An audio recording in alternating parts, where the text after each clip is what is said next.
नमस्कार, स्वागत है आपका लोकतंत्र 2017 के आज के सफर में। मैं हूं दीपक डोभाल।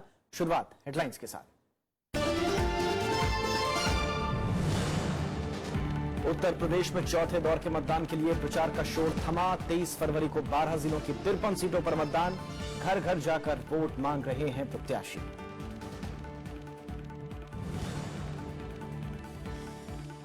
प्रचार के आखिरी दिन दिग्गजों ने झोंकी पूरी ताकत। इलाहाबाद में अमित शाह, राहुल गांधी और अखिलेश यादव का रोड शो। एक दूसरे पर जमकर आरोप प्रत्यारोप।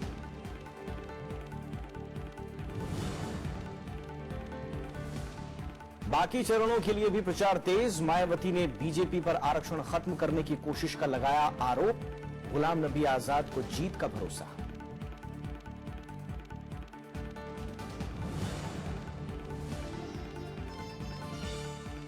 और मणिपुर के लिए कांग्रेस ने जारी किया घोषणा पत्र। सरकार बनते ही आफ्स्पा हटाने का वादा। कानून व्यवस्था में सुधार को बताया प्राथमिकता।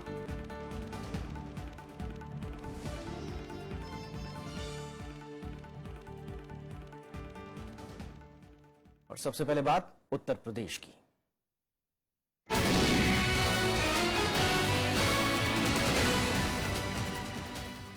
उत्तर प्रदेश में चौथे दौर के मतदान के लिए प्रचार का शोर आज शाम थम गया। प्रचार के आखिरी दिन दिग्गजों ने पूरी ताकत झोंक दी। पार्टियां अब घर घर जाकर जनसंपर्क कर रही हैं। चौथे दौर में 23 फरवरी को 12 जिलों की 53 सीटों पर मतदान होना है।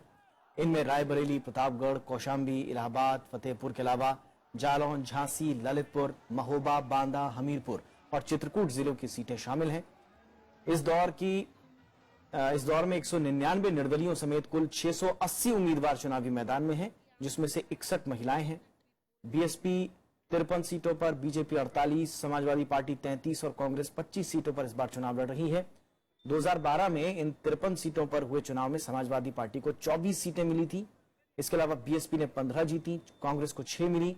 बीजेपी ने महज 5 सीटों पर जीत दर्ज की, जबकि 3 सीटें अन्य के खाते में गई। और उत्तर प्रदेश में चौथे चरण के प्रचार के आखिरी दिन कांग्रेस उपाध्यक्ष राहुल गांधी और मुख्यमंत्री अखिलेश यादव ने रोड शो किया। इस मौके पर दोनों नेताओं ने राज्य में कांग्रेस समाजवादी पार्टी गठबंधन की जीत का दावा किया। कांग्रेस समाजवादी पार्टी का रोड शो इलाहाबाद के ऐतिहासिक आनंद भवन से शुरू हुआ। विश्वविद्यालय चौराहा, कटरा, मनमोहन पार्क से शौकत अली रोड होता हुआ कांग्रेस उपाध्यक्ष राहुल गांधी और मुख्यमंत्री अखिलेश यादव का काफिला गोल पार्क तक गया। कार्यकर्ताओं ने शहर में जगह जगह दोनों नेताओं का स्वागत किया। इस मौके पर दोनों नेताओं ने दावा किया कि अपनी नई सोच के साथ वो प्रदेश को आगे ले जाएंगे।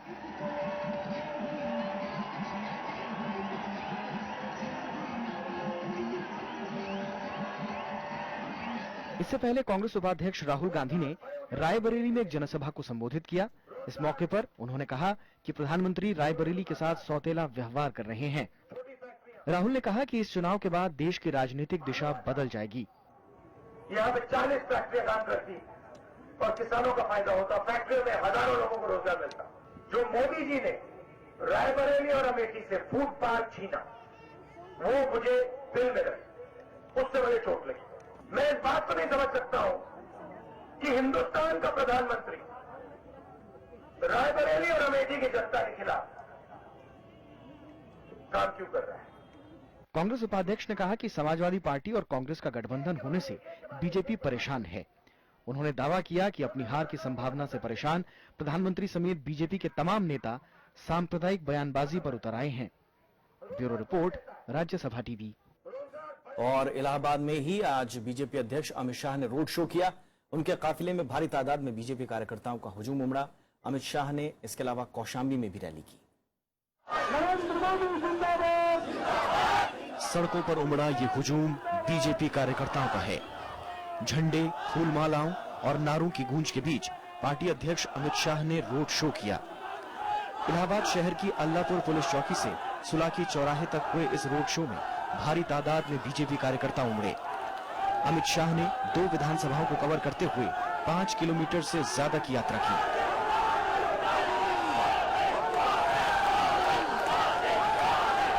रोड शो से पहले अमित शाह ने जनता को संबोधित किया। उनके निशाने पर एक बार फिर उनके राजनीतिक प्रतिद्वंदी यानी समाजवादी पार्टी, कांग्रेस और बीएसपी रहे। उन्होंने राज्य की बदहाली के लिए इन्हीं दलों को जिम्मेदार ठहराया। गांव में एक अस्पताल बना है क्या? सस्ती दवाई की दुकान खुली है क्या? युवाओं को रोजगारी मिलती है क्या? मिलती है? किसानों का धान खरीदा जाता है? मित्रों, आप सभी नहीं कह रहे हो और अखिलेश जी कहते हैं काम बोलता है। अमित शाह ने देश चलाने के लिए उत्तर प्रदेश को अहम बताया। उन्होंने कहा कि उत्तर प्रदेश में पार्टी की सरकार बनने के बाद केंद्र सरकार और मजबूत होगी। कर तो रहे हैं, गैस भी बांट दिए, शौचालय भी दे दिए, लाइट भी पहुंचाई है, मगर दम थोड़ा कम पड़ा है। पीछे यूपी सरकार का दूसरा कमल छाप इंजन लगा दीजिए तो यूपी का विकास डबल इंजन के जोर से होगा मित्रों, जोर से। इलाहाबाद की सोरांव विधानसभा सीट पर अमित शाह ने गठबंधन में शामिल अपना दल प्रत्याशी के लिए वोट मांगे। शाम 5 बजे प्रचार का शोर थमने से पहले पार्टी ने कई जगह प्रचार में पूरी ताकत झोंक दी। Bureau report, Rajya Sabha TV. और कृति मिश्रा हमारी संवाददाता इस वक्त हमारे साथ इलाहाबाद से जुड़ रही हैं, उनका रुख करते हैं। कृति, इलाहाबाद तो आज राजनीतिक तौर पर बेहद जागरूक रहा। वहां पर आज बड़े बड़े दिग्गजों की रैलियां हुई हैं, रोड शोज हुए हैं। अमित शाह का काफिला हमने देखा, राहुल गांधी और अखिलेश यादव का काफिला भी हमने देखा। लेकिन इन दोनों सियासी जो सूरमा हैं उनके लिए इलाहाबाद कितना महत्वपूर्ण है इस बार के चुनाव में?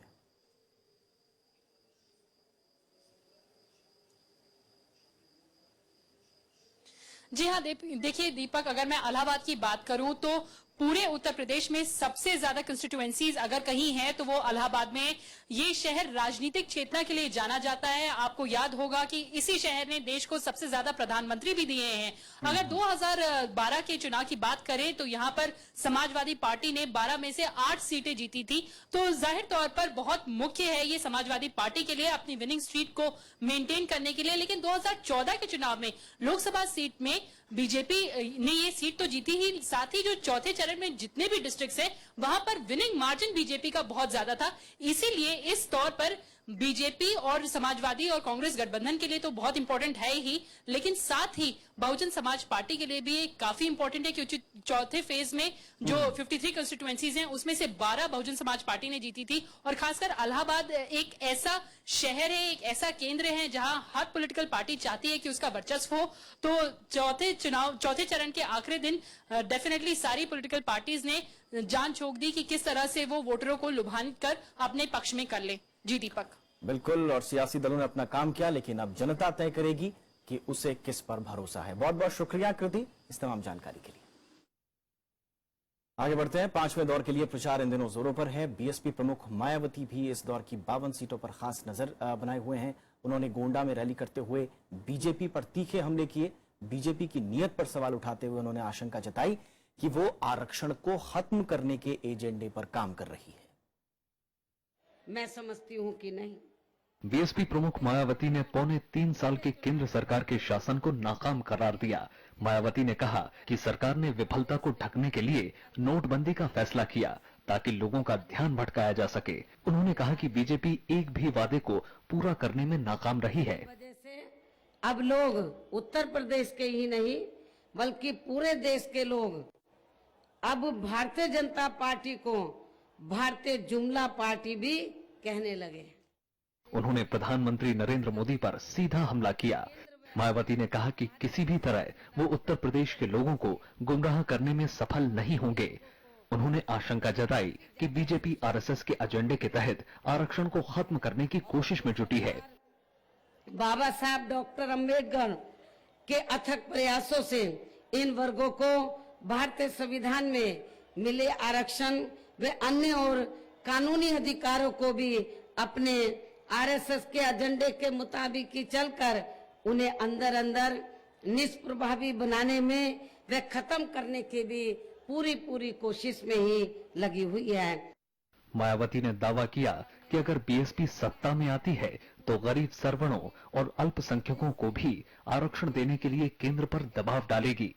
Bureau report, Rajya Sabha TV.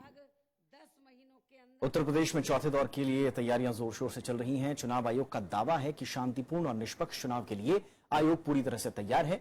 Rajya Sabha TV से खास बातचीत में उत्तर प्रदेश के मुख्य निर्वाचन अधिकारी टी वेंकटेश ने कहा कि चौथे दौर में ज्यादा से ज्यादा मतदान कराने के लिए चुनाव आयोग पूरी तरह से मुस्तैद है। मेरे साथ हैं उत्तर प्रदेश के मुख्य निर्वाचन अधिकारी टी वेंकटेश। सर, 3 चरण अब पूरे हो चुके हैं, चौथे चरण के लिए अब स्टेज सेट है। किस तरह की तैयारी है कमीशन की ताकि फ्री और फेयर पोल्स कराए जा सके? चाहे वो इलेक्ट्रॉनिक वोटिंग मशीन्स के फर्स्ट लेवल चेकिंग हो, वीवीपैट्स हो, पूरा स्टेशनरी, पूरा इंक, सील्स, हर चीज जो है। इसके अलावा हमारा मैन मैनेजमेंट जो कहते हैं, पोलिंग पर्सनल का रैंडमाइजेशन, कंप्यूटराइजेशन, जिससे हम पोलिंग पार्टीज को ऑब्जेक्टिवली बनाते हैं। इसके अलावा सेंट्रल पैरामिलिट्री फोर्सेस का डिप्लॉयमेंट और हमारे फोर्स का, हमारे फ्लाइंग स्क्वाड्स है, एवरीडे हमारा एक्शन जो है रिपोर्ट आता है, कितना काम हुआ है, और लास्ट 2 मंथ्स में अनप्रेसिडेंटेड काम हुआ है। सर, पिछले 3 चरणों में कुछ ऐसी घटनाएं थी जहां पर पेड न्यूज का मामला सामने आया, धनबल, बाहुबल। अब ऐसा ना हो, उसके लिए आप क्या करेंगे? पेड न्यूज के लिए हमारा डिस्ट्रिक्ट लेवल कमिटीज भी है, स्टेट लेवल कमिटीज भी है, और जहां जहां शिकायत हुआ, जहां सही पाया गया, कार्रवाई भी किया गया है। 24/7 हमारा फ्लाइंग स्क्वाड टीम्स है, हमारा स्टैटिक सर्विलेंस टीम्स है। इसके अलावा पुलिस का अलग से एक फॉर्मेट है जो एग्जैक्टली कितना कार्रवाई हुआ है वो भी होता है, और एक बड़ा यूनिक है, पुलिस का एक ऐप भी हम लोगों ने, पुलिस प्रशासन ने बनाया, जिससे हर थाने वाइज क्या कार्रवाई हुआ उनको मिलता है एवरीडे। वोटर टर्नआउट तो बढ़ा है, लेकिन कहीं ना कहीं जो शहरी मतदाता हैं उनमें जागरूकता और उत्साह की कमी देखी गई है। चौथे चरण में मतदाताओं को प्रेरित करने के लिए आप क्या करेंगे? मैं आपको फर्स्ट ये कहूंगा, तीनों चरणों में हमारा पोलिंग परसेंटेज 14 और 12 से हायर हुआ है, अर्बन में भी, रूरल में भी। रूरल में ज्यादा अच्छा है परफॉर्मेंस में। हमें अर्बन वुमेन और अर्बन यूथ को ज्यादा मोटिवेट करना चाहिए, और हमारा जो बचा हुआ फेजेस, इस पे हम फोकस करेंगे। शुक्रिया हमसे बात करने के लिए। Thank you. Camera person Arvind के साथ कृति मिश्रा, राज्यसभा टीवी।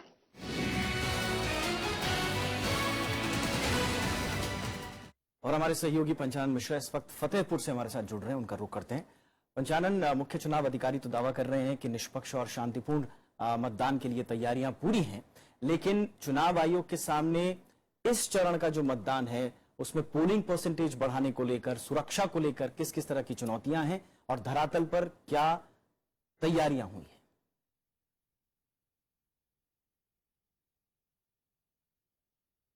हाँ दीपक, देखिए, चुनाव आयोग के सामने लगातार ये चुनौती है, और हमने देखा है कि पहले, दूसरे और तीसरे चरण में जो मतदान का प्रतिशत रहा है वो पिछले के मुकाबले बेहतर रहा है। यानी कि इस बार जो चुनाव आयोग की कोशिशें हैं वो जरूर रंग लाई है।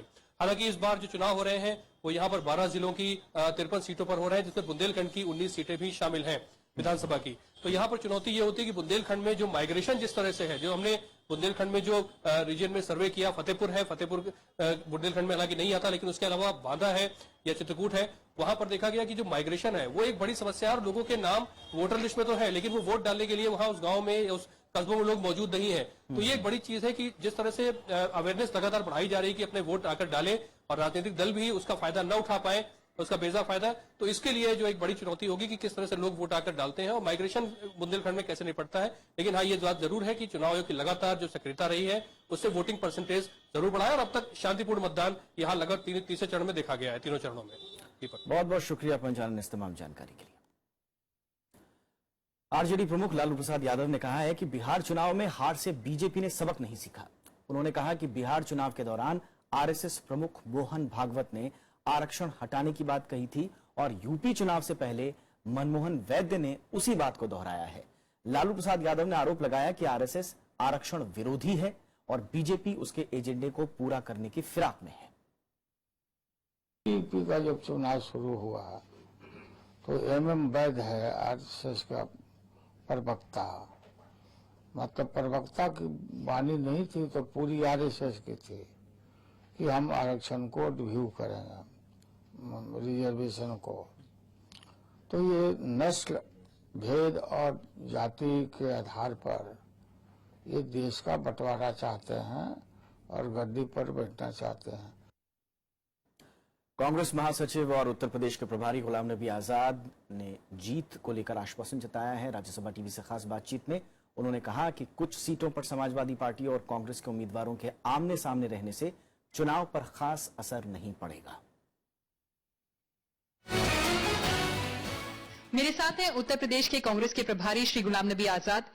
सर, एक समय में ऐसा लग रहा था कि कहीं ना कहीं शायद गठबंधन को बढ़त हासिल हो सकती है, लेकिन उसके बाद ऐसा लगा कि मोमेंटम जो है वो धीमे पड़ गया है। मोमेंटम बिल्कुल बराबर जारी है और मेरे ख्याल में जो जो नजदीक इलेक्शन आएंगे अपने अंतिम चरण की तरफ, चौथे, पांचवें, छठे और सातवें फेज की तरफ, तो मोमेंटम और भी बढ़ेगा। पहले और सेकंड फेज में तो बिल्कुल आंधी थी, लेकिन कुछ सीटों में आपके और समाजवादी पार्टी के बीच में जो फ्रेंडली कॉन्टेस्ट हो रहा है वो दोनों ही पार्टियों को महंगा पड़ेगा। मैं नहीं समझता 5 से 10 सीटों के अलावा हमारा मैक्सिमम जो है सबसे ज्यादा है वो 10 सीटें हो सकती हैं, वरना कम से कम 5 सीटों पर ऐसा फ्रेंडली कॉन्टेक्स्ट होगा। और जब आप 403 सीटें देखेंगे तो उसमें ये 5, 7, 10 सीटें कोई मायने नहीं रखती हैं। तो 10 सीटों में से 6 तो किसी न किसी पार्टी या उनके जीतेंगे, हमारी जीतेंगे, तो जीत तो हम ही दो के बीच में होगी। एक तरफ तो आपका मुकाबला बीजेपी और बीएसपी जैसी मजबूत पार्टियों से, दूसरी तरफ मुलायम सिंह लगातार नाखुशी जाहिर कर चुके हैं इस गठबंधन पर। कितना मुश्किल है आपके लिए रास्ता? मैं नहीं समझता कि उसका कोई ज्यादा फर्क पड़ेगा। और पहले तो वो बहुत ज्यादा नाखुश थे, लेकिन अब वो उन्होंने कहना बंद कर दिया है। लेकिन ये तो तय हो पाया था जब परिवार के बीच में लड़ाई थी, तो उसमें लोगों को संदेह था कि किसके साथ लोग हैं, और वो मुख्यमंत्री ने साबित कर दिया कि 99% लोग हैं वो मुख्यमंत्री के साथ हैं। और यहाँ तक कि इलेक्शन कमीशन ने भी सिंबल उन्हीं को दे दिया। तो मेरे ख्याल में जो भी सापा का आदमी है वो 99.9% वो अखिलेश यादव जी के साथ ही है। शुक्रिया हमसे बात करने के लिए। कैमरा पर्सन अरविंद के साथ कृति मिश्रा, राज्यसभा टीवी। उत्तर प्रदेश के फतेहपुर जिले की 6 विधानसभा सीटों पर 23 तारीख को वोटिंग होनी है। राजनीति के मामले में फतेहपुर ऐसा ऐतिहासिक शहर है, इलाका है, लेकिन विकास के मामले में इसकी कहीं गिनती नहीं होती। पूर्व प्रधानमंत्री वीपी सिंह यहाँ के 2 बार उनका यहाँ पर चुनाव क्षेत्र रहा, लेकिन फतेहपुर गुमनाम, सुस्त और दशकों से विकास की उम्मीद पाले हुए एक जिले की तरह ही नजर आता है। अब चुनाव एक बार फिर सामने है तो जनता बिजली, सड़क, पानी और रोजगार के लिए नेताओं से मांग कर रही है और अपनी बुनियादी सुविधाओं का मुद्दा बनाकर नेताओं के बीच में।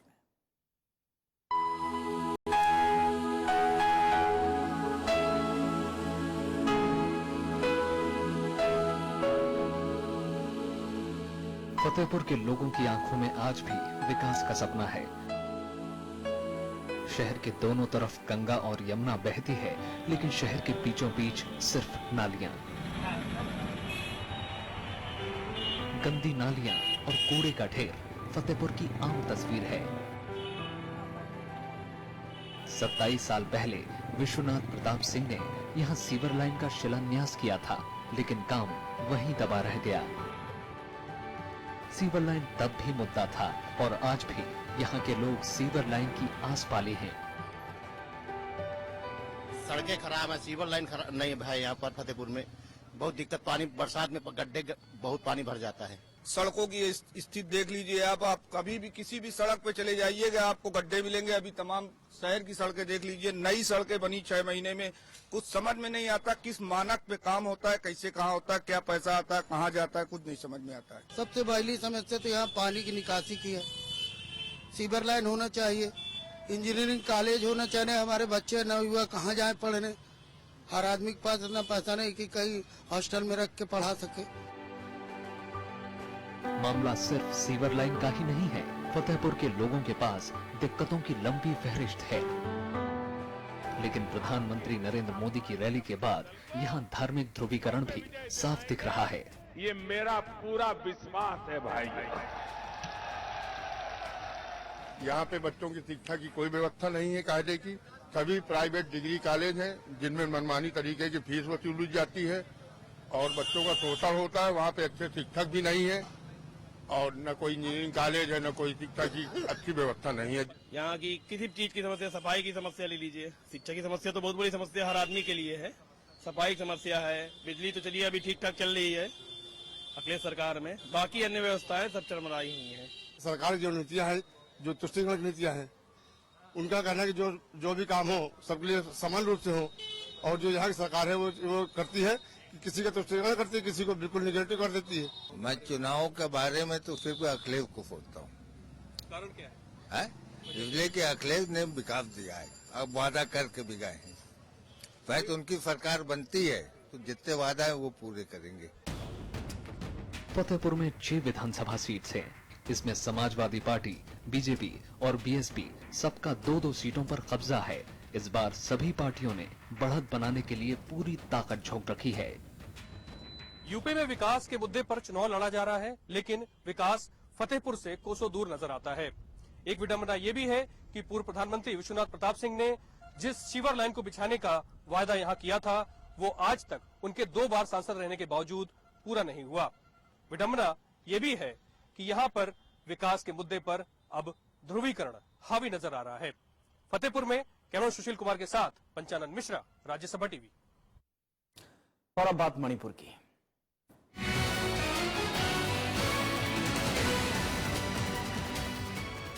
कांग्रेस ने सोमवार मणिपुर चुनाव के लिए 19 सूत्रीय घोषणा पत्र जारी कर दिया है। कांग्रेस ने वादा किया है कि राज्य की कानून व्यवस्था में सुधार उसकी प्राथमिकता रहेगा। घोषणा पत्र में कहा गया है कि सत्ता में वापसी पर राज्य के सभी हिस्सों से armed force special power act हटा लिया जाएगा। साथ ही कांग्रेस ने यह भी कहा है कि पार्टी मणिपुर की क्षेत्रीय अखंडता के लिए संवैधानिक सुरक्षा मुहैया कराने के लिए केंद्र से आग्रह करेगी। पार्टी ने इसके अलावा विकास, शिक्षा, रोजगार और महिला विकास से जुड़े कई वायदे किए हैं। भारत और म्यांमार सीमा पर बसा मोरे कस्बा बदहाली का शिकार है। बुनियादी सुविधाओं की कमी झेल रहे लोगों को केंद्र और राज्य सरकार दोनों से शिकायतें हैं। स्थानीय लोगों का मानना है कि सरकारी अनदेखी की आड़ में उग्रवादी संगठन युवाओं को बरगलाने में कामयाब हो जाते हैं। मणिपुर चुनाव में इस बार स्थानीय लोगों की जुबान पर यह एक बड़े मुद्दे के तौर पर छाया हुआ है। जाते जाते अखिलेश सुमन की इस खास रिपोर्ट के साथ आपको छोड़े जा रहे हैं। हमें इजाजत दीजिए, नमस्कार। ये है भारत म्यांमार सीमा पर बसा मोरे कस्बा। कुदरत ने यहाँ खूबसूरती तो बख्शी, लेकिन सरकारी अनदेखी ने इसे राज्य के सबसे गंदे और पिछड़े इलाकों में शुमार कर दिया। लोग सालों से इलाके के विकास की राह देख रहे हैं, लेकिन उनकी आवाज सुनने वाला कोई नहीं। बुनियादी सुविधाओं की कमी, बेतरतीब रिहाइश और जगह जगह फैली गंदगी ने शहर को रहने लायक भी नहीं छोड़ा। People in Moreh, we are living under tremendous hardship because of lack of infrastructure. We have no proper internet connectivity. We have no proper water supply. Then, as usual, our roads are not good. मोरे कस्बा भारत और Myanmar का प्रवेश द्वार है। दूसरी तरफ का तमु शहर मोरे से कई गुना ज्यादा विकसित है। स्थानीय लोग मोरे की हालत को देश की शान के खिलाफ मानते हैं।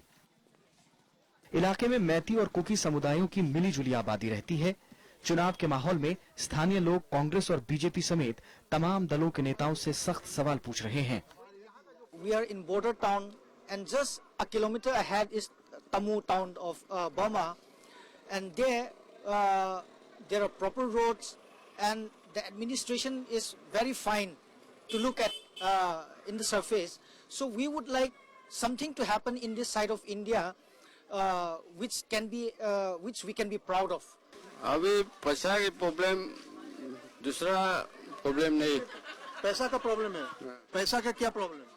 और बच्चा का स्कूल की प्रॉब्लम, काम का प्रॉब्लम, काम का मालूम नहीं आया अभी। दूसरा प्रॉब्लम नहीं। सीमांत इलाका होने के कारण लोगों के दिलों में नगा आंदोलन को लेकर भी आशंका है। उनका मानना है कि सरकार को इस मामले में कोई समझौता नहीं करना चाहिए। लोग चाहते हैं कि सरकार मसले पर हर समुदाय को साथ लेकर चले। IM group claim that Hill district is a part of their sovereign land. So the people settled out here doesn't believe that.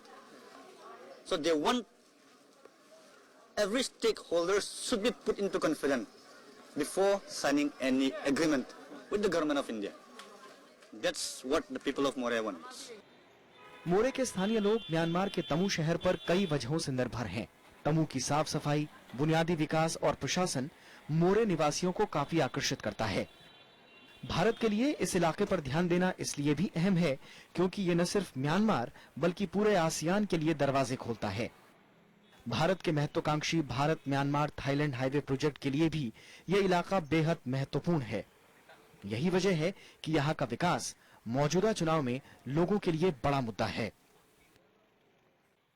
मोरे के लोगों को म्यांमार के तमो शहर की सफाई और संरचना को देखकर थोड़ी ग्लानि तो होती है, लेकिन उनके लिए सबसे ज्यादा महत्वपूर्ण यह है कि केंद्र सरकार या राज्य सरकार नगा लोगों के साथ किस तरह के समझौते में जाती है या किस तरह की छूट देती है। राज्यसभा टेलीविजन के लिए कैमरा पर्सन सुधांशु के साथ मणिपुर के मोरे शहर से अखिलेश सुमन।